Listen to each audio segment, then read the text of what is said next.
Labdien, Skorpioni! Jūnijas klāt un taro prognoze arī.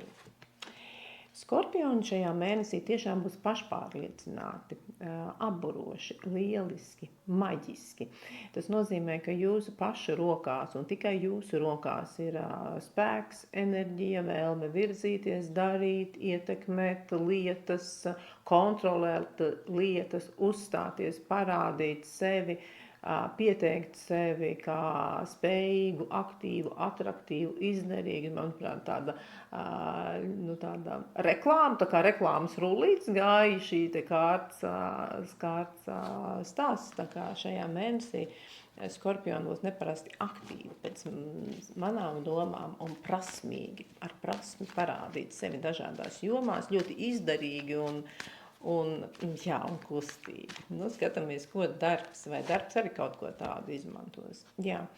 Darbā arī notiek viss milzu ātrumā, milzu aktivitātei, bet tie ir procesi, kas pārsvarā gadījumā ir jau iesākti, kur jūs esat iekšā, kas jums ir jāpabeidz, un līdz ar to tas ir tā kā braukt vilcienā, tranzītā, ja, kad tu brauc garām stacijām, un tev nav iespēja izkāpt. Tad tu izkāpsi tikai gala stacijā kopā ar visiem pārējiem, un pagaidām to esi procesā. Tā kā jūsu darbs šajā mēnesī ir procesā, tas iet ātri, tas rit saskaņoti, tam ir labi sadarbības partneri, tajā ir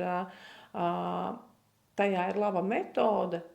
Viss notiek, ja? Spējiet tikai turēt līdzi ātrumam. Ātrums ir pietiekami liels, bet tā kā tā enerģija jums ir maga šajā mēnesī, tad, manuprāt, te viss ir absolūtā kārtībā. Ļoti strauji var mainīties arī kaut kādas ziņas, informācija, lietas, kas jāizdara pa ceļam, kamēr jūs tur braucat tajā tranzīta vilcienā. Partnerattiecība. Zižļu dūze, saka, partnerattiecībās, jūs varat uzsākt kādu jaunu iniciatīvu, jūs varat uzsākt kaut kādu jaunu sportu, jūs varat uzsākt kādu jaunu hobiju, jūs varat radīt kādu jaunu rituālu vai to, ko jūs darat savā partnerībā pirmo reizi, ko jūs gribētu to ieviest, iedodiet iniciatīvu, iedodiet kaut ko interesantu savam partnerim. Protams, ka zižļu dūzes saistās arī ar seksualitāti, iespējams tā ir jauna kaut kāda enerģija intīmajā jomā.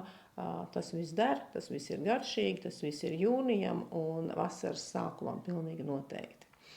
Tiem cilvēkiem, kas tikai meklē attiecības, zižļu dūze saka, mēģini, tev izdosies, tev ir iedota spēks, tev ir iedota enerģija, tu vari iekarot, tev ir jābūt aktīvam, tev ir jābūt līderim, tev ir jāparāda sevi, un šajā mēnesī es jūtu, ka Skorpioni vienkārši spridzina, viņi var sevi parādīt, viņi var sevi izdarīt, bet tā ir enerģija, kas jums ir iedota, viņi pagaidām neko nesola, viņi saka, dari, un paskatīsimies, kas tur iznāks.